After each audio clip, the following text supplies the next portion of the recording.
Promiscuity leads to dishonor. Promiscuity leads to dishonor. You're telling people how you want to be perceived. That is what you're doing. You're telling people how you want them to treat you.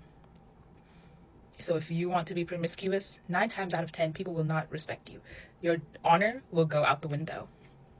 Same thing if you want to be with a promiscuous woman. If you're an adulterous man, you will not have honor.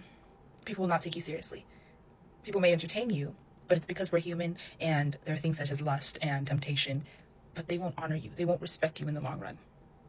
And that is something we have to be aware of and run away from, because that leads to death. There's no life in that. And that's where the devil lures you in, to keep you in an ongoing cycle. And then that's when we enter the baby mom culture. It's just a whole entire cycle. And then into that culture, there are no full families. It's a cycle over and over again. And it all starts with perversion. It all starts with perversion.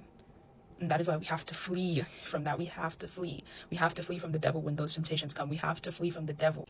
The devil is foolish, insult-wise. But he's not foolish up here. He's not foolish up here. Insult-wise, yes.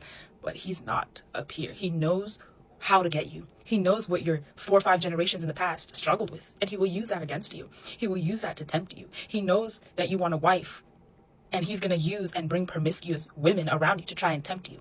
He knows you want a husband. And he's going to bring men of the opposite characteristics,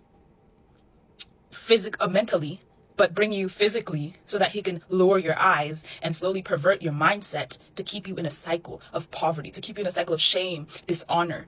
And the devil is very cunning. He will use ways in which we don't even realize until it's too late. You know, whether deciding what hairstyle to do, whether we're wearing makeup that day, what outfits to wear. What are we basing that on? Are we basing that on the reaction of men?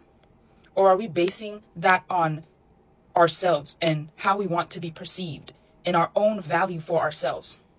That is a very important question to ask. When you wake up every day, when you get dressed to go out into the public, when you do your hair, when you pick your hair color, when you do your makeup, who are you doing it for? Whose opinion are you doing it for? Who are you trying to please? Is it men? What is it? Because that is where it starts. That is where it slowly starts. And you see yourself, and you may not recognize it. You start becoming promiscuous and chasing the satisfaction of man. And by man, I mean men. This is for my women. When you wake up in the morning, when you go out, who are you dressing for? Whose attention are you dressing for? Because if it's for men, we have to have a chat. There's nothing to be ashamed of, but it is something to be concerned about, because we need to have a chat. We need to have a chat, because you can never satisfy men based on how you wear your clothes.